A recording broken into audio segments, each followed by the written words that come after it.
अस्सलाम वालेकुम, मैं हूं अदील इम्तियाज़ और आप देख रहे हैं तख्ती ऑनलाइन। मेरी उम्र 45 साल है, लेकिन क्या मेरे दिल की भी उम्र 45 साल है? क्या मेरे दिमाग की उम्र भी 45 साल है? ये ज़रूरी नहीं है। आज मैं आपको एक ऐसी रिसर्च की तरफ लेकर जाऊंगा जो कि आपको ये बताती है कि आपकी उम्र आपके आज़ा की उम्र से मुख्तलिफ हो सकती है, आपके ऑर्गन्स की उम्र से मुख्तलिफ हो सकती है। और ये रिसर्च ये भी बताती है कि आपके कुछ ऑर्गन आपसे बहुत ज़्यादा बूढ़े भी हो सकते हैं। मसलन मेरे ऑर्गन 55 साल के भी हो सकते हैं और मेरे कुछ ऑर्गन 40 साल के भी हो सकते हैं, यानी मुझसे जवान भी हो सकते हैं और मुझसे बूढ़े भी हो सकते हैं। इस पर बहुत ज़्यादा रिसर्च की जा रही है क्योंकि जो ऑर्गन्स हमारे बूढ़े जल्दी हो रहे हैं वो हमें बीमारियों की तरफ लेके जा रहे हैं और वो हमें मौत की तरफ लेके जा रहे हैं। तो अगर हमने तंदुरुस्त रहना है तो हमें उन ऑर्गन्स को आइडेंटिफाई करना होगा। मैं आपको लेकर चलता हूं एक रिसर्च पेपर की तरफ। ये रिसर्च पेपर ब्लड प्लाज्मा के सैंपल्स लिए गए इंसानों से उन पर किया गया और इसमें आर्टिफिशियल इंटेलिजेंस का इस्तेमाल भी किया गया। कुछ एक्सपेरिमेंट्स जानवरों पर भी किए गए लेकिन इंसानों पर भी एक्सपेरिमेंट किए गए और ये रिसर्च पेपर दिसंबर 2023 में, जब मैं ये वीडियो बना रहा हूँ इसी महीने में पब्लिश हुआ है नेचर में। और इस रिसर्च पेपर में, इस रिसर्च स्टडी में बताया गया है कि इंसानों के आज़ा बड़ी तेज़ी से उनसे ज़्यादा जल्दी बूढ़े हो रहे हैं। 50 साल के ग्रुप, 50 साल से ज़्यादा उम्र के लोगों के ग्रुप को लिया गया और उनके मेडिकल टेस्ट किए गए। और जब उनके मेडिकल टेस्ट किए गए तो पता चला कि हर पांचवा आदमी उसका एक ऑर्गन उससे ज़्यादा उम्र रखता है।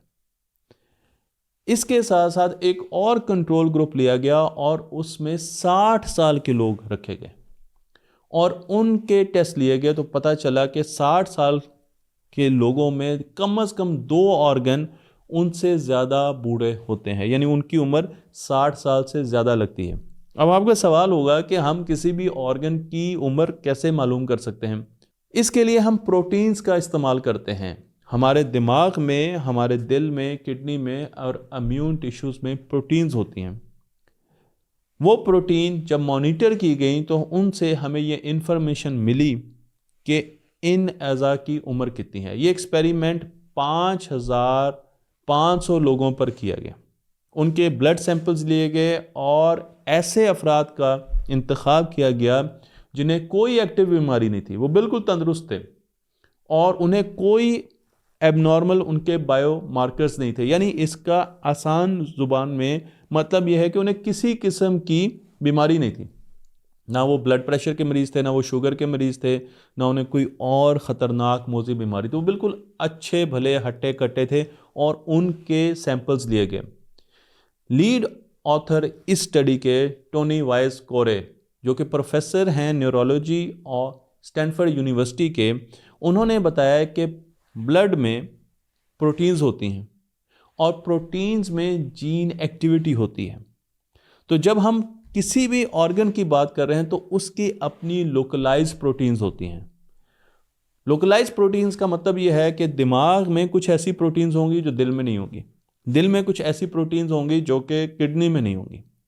तो जब हम ब्लड को सैंपल करते हैं और उसको एनालाइज करते हैं तो हमें इन प्रोटीन्स के बारे में पता चलता है और उन प्रोटीन की कंसंट्रेशन से हमें पता चलता है कि दिमाग कितना बूढ़ा है। फ़र्ज़ कीजिए, मैं अब इस रिसर्च पेपर से हट रहा हूँ, लेकिन फ़र्ज़ कीजिए कि अगर कंसंट्रेशन सपोज ज़्यादा है तो हो सकता है कि दिमाग ज़्यादा बूढ़ा हो। ये बात इस रिसर्च पेपर में नहीं कही गई, लेकिन मैं आपको जस्ट बता रहा हूँ कि अगर प्रोटीन सपोज लोकलाइज प्रोटीन 100 निकली तो दिमाग ज़्यादा बूढ़ा है, अगर 50 निकली तो कम बूढ़ा है। इससे हम अंदाज़ा लगा लेते हैं किसी भी ऑर्गन का। तो अगर इसी रिसर्च पेपर में बताया गया है कि दिल आपका बूढ़ा हो रहा है और जब रिसर्च की गई तो पता चला कि दिल कुछ लोगों के बहुत ज़्यादा उनकी उम्र से बूढ़े थे, उनमें दुगना चांस है कि उन्हें हार्ट अटैक होगा या हार्ट फेलियर होगा।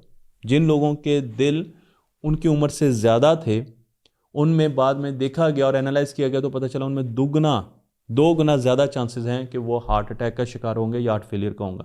इसी तरीके से कुछ लोगों के दिमाग उनसे बहुत ज़्यादा बूढ़े थे और जब उनको एनालाइज किया गया तो पता चला कि एक तो उनकी सोचने समझने की सलाहियत आहिस्ता आहिस्ता कम हो रही थी, कॉग्निटिव एबिलिटीज़ उनकी कम होती जा रही थी, लेकिन उसके साथ साथ उनके दिमाग में मुख्तलिफ़ किस्म की बीमारियां भी अपना घर कर रही थी, जिसमें सबसे अहम अल्जाइमर डिजीज़ है। अल्जाइमर डिजीज़ के बारे में कहा जाता है कि ये 30 साल पहले शुरू होती है और इसका पता नहीं चलता। तो अगर एक आदमी को अल्जाइमर 70 साल में डायग्नोज हुई है तो वो हो सकता है 40 साल के बाद उससे शुरू हो गई हो, लेकिन अल्जाइमर डिजीज़ का हमें उस वक्त पता नहीं चलता जब वो अपना घर दिमाग में कर रही होती है। इसी तरीके से जिन लोगों के किडनीज़, गुर्दे ज़्यादा बूढ़े थे, वो हाइपरटेंशन और डायबिटीज़ का शिकार थे। मैं आपको यहाँ पर यह भी बताता चलूँ कि ये रिसर्च पर्सनलाइज्ड मेडिसिन के लिए बहुत ज़रूरी है। अब दवाइयाँ हर किसी के लिए अलग होंगी। एक ही किस्म की दवाइयों से हर बंदे का इलाज नहीं किया जाएगा, बल्कि आपके लिए मुख्तलिफ दवाई होगी मुझसे। और अगर आपकी बॉडी में एक ऐसा ऑर्गन है जो कि बड़ी जल्दी से बूढ़ा हो रहा है, तो सबसे पहले उसको आइडेंटिफाई किया जाएगा। अगर आपका दिल जल्दी बूढ़ा हो रहा है तो सबसे पहले देखा जाएगा कि यार इस आदमी का दिल जल्दी बूढ़ा हो रहा है, तो सबसे पहले हमने इस दिल को ठीक करना है। अगर आपका स्टमक बूढ़ा हो रहा है, गट बूढ़ी हो रही है, तो उसे देखना है और उसे हमने ठीक करना है, बजाय ये कि हम पूरे बॉडी के लिए दवाइयाँ देते रहें और भरमार कर दें दवाइयों की। उसके साथ साथ मैं आपको ये भी बता दूं कि जब एक ऑर्गन बूढ़ा होता है तो उसे जवान भी किया जा सकता है। ये बहुत अहम पॉइंट है इस पूरी स्टडी का। तो फ़र्ज़ कीजिए कि आपकी गट, आपका जो मैदा और इंटेस्टाइन है, ये जल्दी जल्दी बूढ़े हो रही हैं, तो अब आपने इनको जवान करना है। तो उसके लिए सबसे पहले तो आपको ये देखना पड़ेगा, डॉक्टर ये देखेगा कि आपका लाइफस्टाइल क्या है, आप क्या चीज़ें खाते हैं, क्या आप जंक फूड खाते हैं, क्या आप प्रोसेस फूड खाते हैं, क्या आपके खाने की कोई टाइमिंग है, या आप जब दिल किया खा लेते हैं, क्या भूखे भी रहते हैं कि नहीं रहते।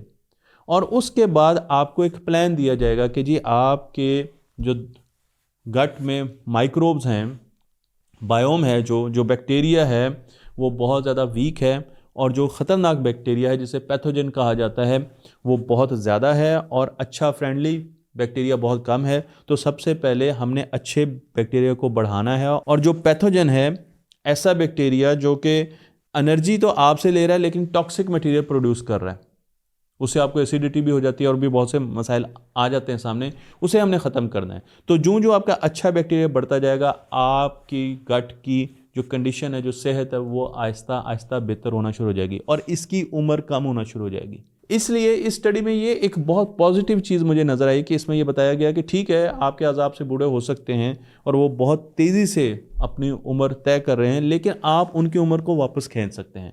आप उन पर मेहनत करके, अपने लाइफस्टाइल को चेंज करके, अपनी आदत को चेंज करके उन अज़ा को आहिस्ता आहिस्ता यंग बना सकते हैं।